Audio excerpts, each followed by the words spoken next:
We're here today with good friend Diane Bonfert, who has been at Good Shepherd most of her life.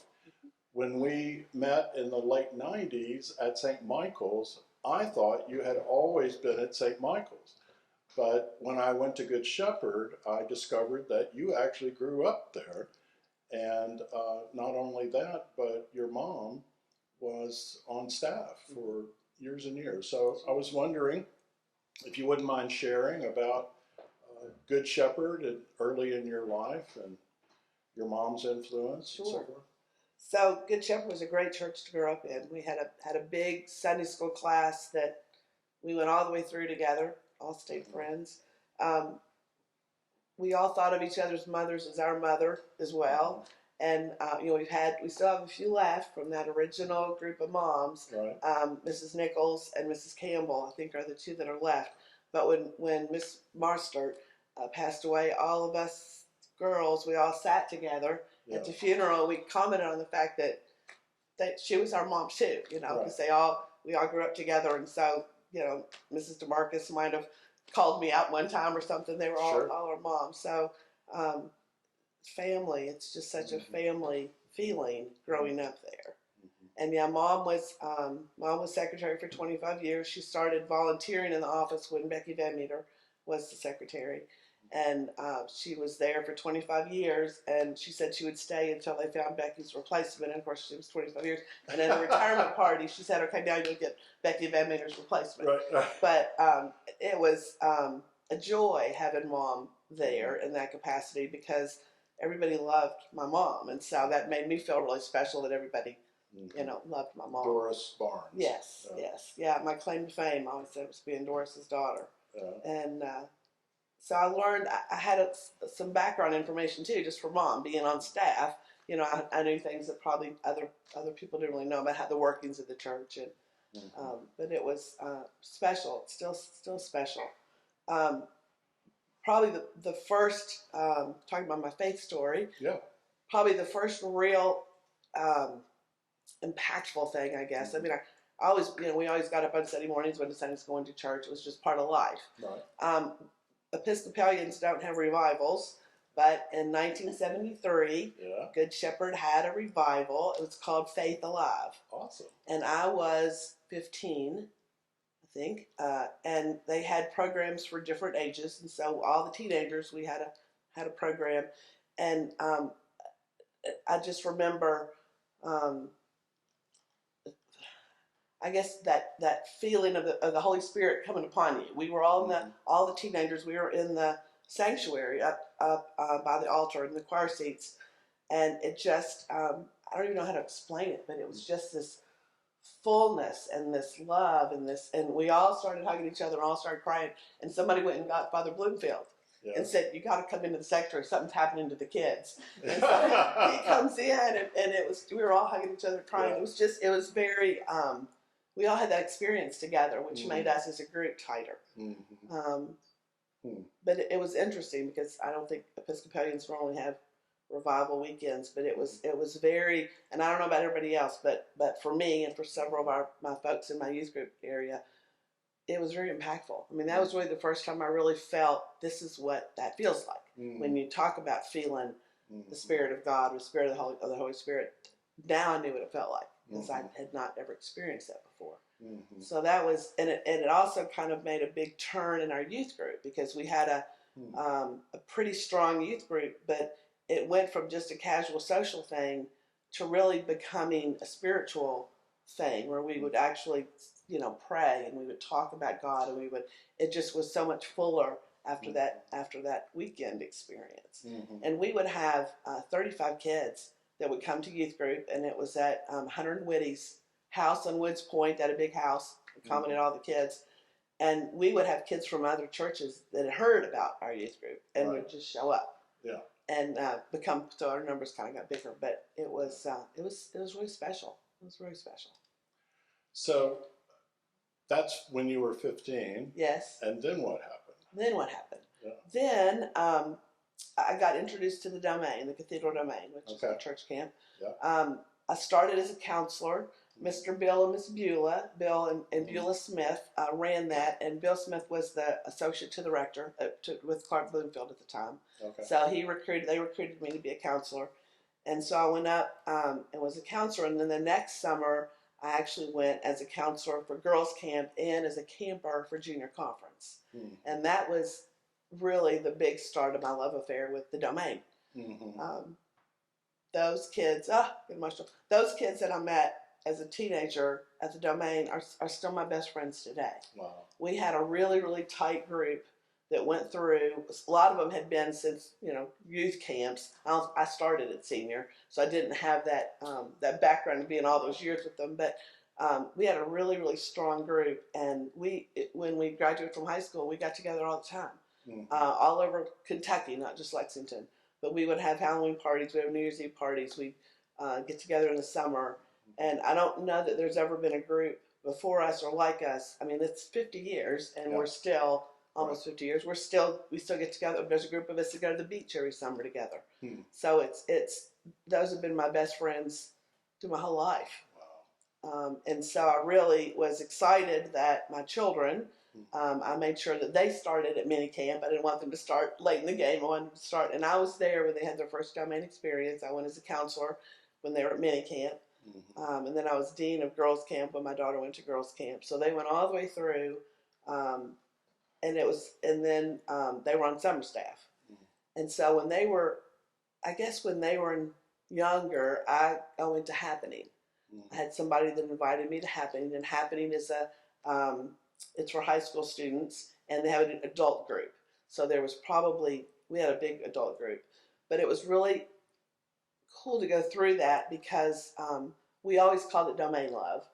That Domain love that I felt in 1974, my first year that I went, and last summer, 2022, when I went, it's the same. Of course, it's God's love, but we always call it Domain Love, and it's so cool to see those kids going through the same thing that I went through and feeling those same things that I went through. It's a place of acceptance, of love. All the kids are wonderful to each other. It's just a great place, and it's cool to see that that's still going. I'm thrilled that my children got to experience it, and I hope my grandkids will get to do the same thing. Right. I trust they will. I hope so. So the Cathedral Domain, the diocesan camp is in the mountains. It is, yes. And you had this, not only there, but with Domain Love, I'm thinking this mountaintop experience, if you will, but it's been formative for so much of your life. It has, yes. Yeah. I learned so much about being a Christian and sharing that love through that experience.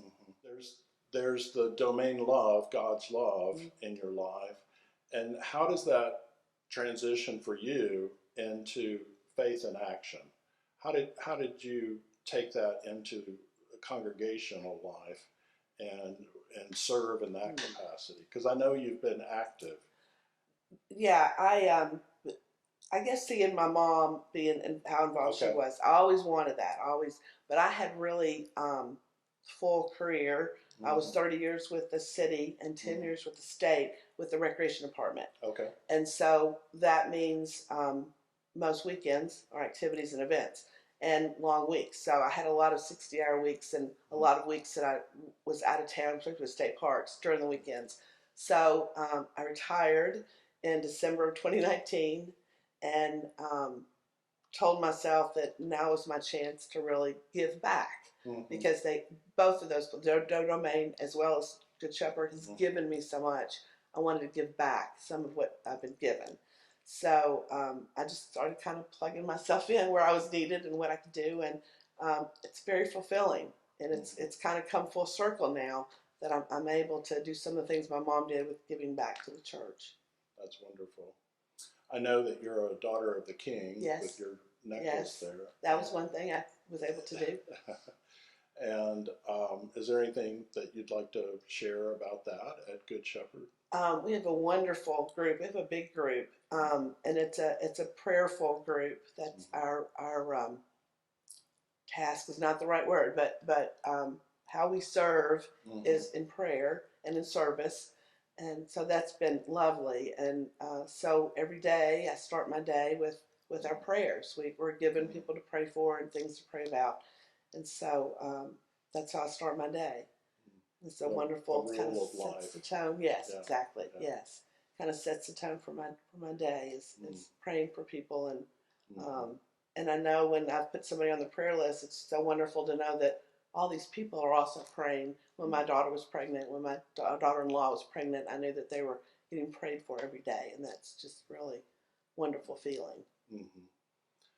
Well, as a staff person there, I appreciate the daughters' prayers for the church, not just for, I mean, obviously for individual needs, but also for the life of the church in general and for us. So thank you for that. And you've also served in some other ways on vestry. Yes. I know junior warden. Yes. Been a part of that. Yeah. Working on the grounds. Working on the grounds. Yes. Yeah, that's part of it. And it's good being part of that group too. Mm-hmm. It's a hardworking, dedicated group of folks. And you've I don't know, you've been working with ushers and church safety. I was the first female usher at Good Shepherd. Hey, I'll let you know that. And it was funny. I remember awesome. The first Sunday that I did it, because it was always men. I've never been, and I don't even know who asked me now, but I said sure. And I remember when I was doing the plate, that there was a couple women like, "You go, girl." You know, it was just funny seeing the woman do it. So it's about time. Yeah. So full circle now. Yeah, that's myself and Jim Johnson were the ones that coordinate the ushers. So that's been great too. I mean, everything I've done, I've met more people and new people, and so that's been really gratifying and a blessing really in my life, is that I've been able to meet some different people and be involved and meet people and know them in a different way than just a casual, see them on Sunday morning. So that's been good. Let me ask you a long question. Okay. And you can do what you want to with it.